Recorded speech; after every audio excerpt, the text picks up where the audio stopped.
Back for more Base Sunday. You know the saying, silence is golden. Our next guest would disagree a little bit. The written word, she believes, needs a voice to gather strength. Her name is Joy Elan, a Berkeley native, a Berkeley High native who wants her voice heard. And in her book, Silence is Not Always Golden, The Power of the Spoken Word, she has started what she hopes is a poetic revolution that is defying the norm. Let's chat with Joy Elan and welcome her to Base Sunday. How are you? I'm great. How are you? Good. Well, what is a poetic revolution? What do you mean by that? It's me speaking up on issues in a poetic form. In a poetic form. So it's me talking about social issues instead of writing it in essays and articles. I talk about it in a poem. And how many poems are in the book? Ooh, probably about 25. 25 or 30. And it's all about you and your life. Yes. Now, you have a disability, yes, a hearing disability. Yes, and a lot of people said, too bad. You're probably going to have some difficulties. And that's kind of the theme of the book, to just keep trying, right? Yes. Talk about that.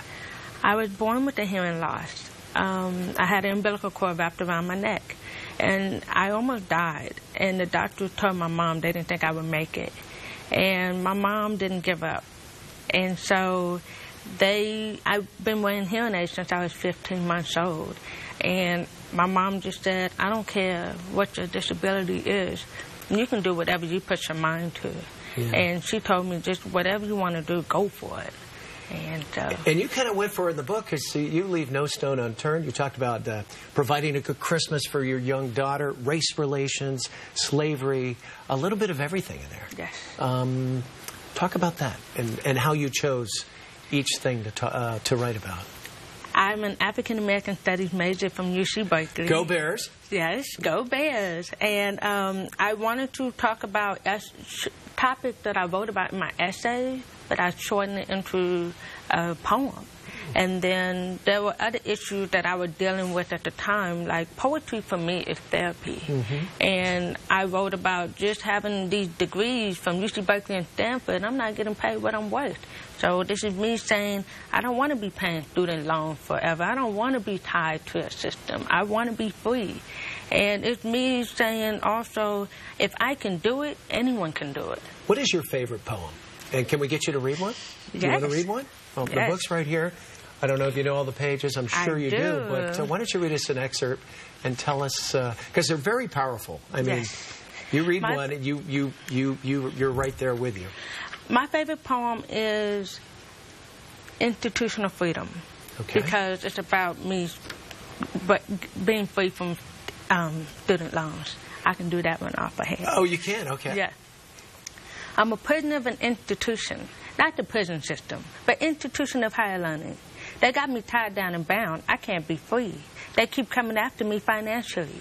Even with the degrees, jobs and businesses don't take me seriously. They look at my resume and toss it to the side.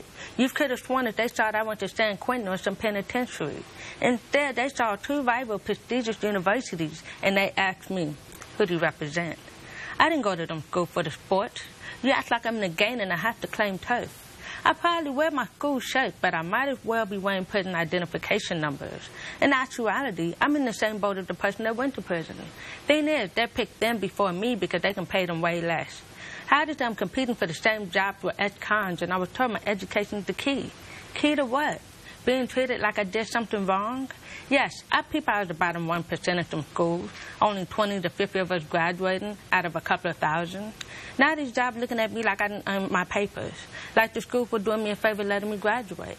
They're working together to keep me tied down and bound. That's what they are, institutions, keeping me a prisoner in another form.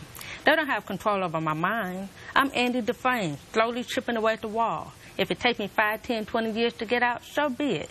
They don't know that I have a plan, not to be a prisoner of a company. Nobody's going to be telling me when to eat, sleep, work, and they keep transferring me from prison to prison until I'm old enough to collect Social Security, and all that hard work was just a waste of my life.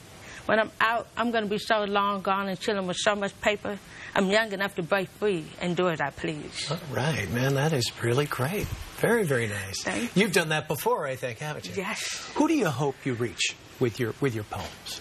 This, I redid, the second book was Silence is Not Always Golden, A Poetic Revolution. Mm-hmm. That was me being raw, uncut. this version, The Power of Spoken Words, is for hopefully English classrooms, 8th grade, middle school and high school, because I would like to be in the English curriculum because that is my favorite subject. But I don't feel like I should censor myself to reach those young students and hopefully inspire them to hopefully become writers and focus on the arts as well. Well, you're eloquent and very classy. It was awesome. Thank you. Really well done. And all the best with your book. Thank you. All right. Joy Elan. If you'd like more information about Silence is Not Always Golden, the power of the spoken words, log on to authorjoyelan.com. That's authorjoyelan.com. A proud Cal grad, Stanford too. We'll be back with more Base Sunday right after the break. Stay right there.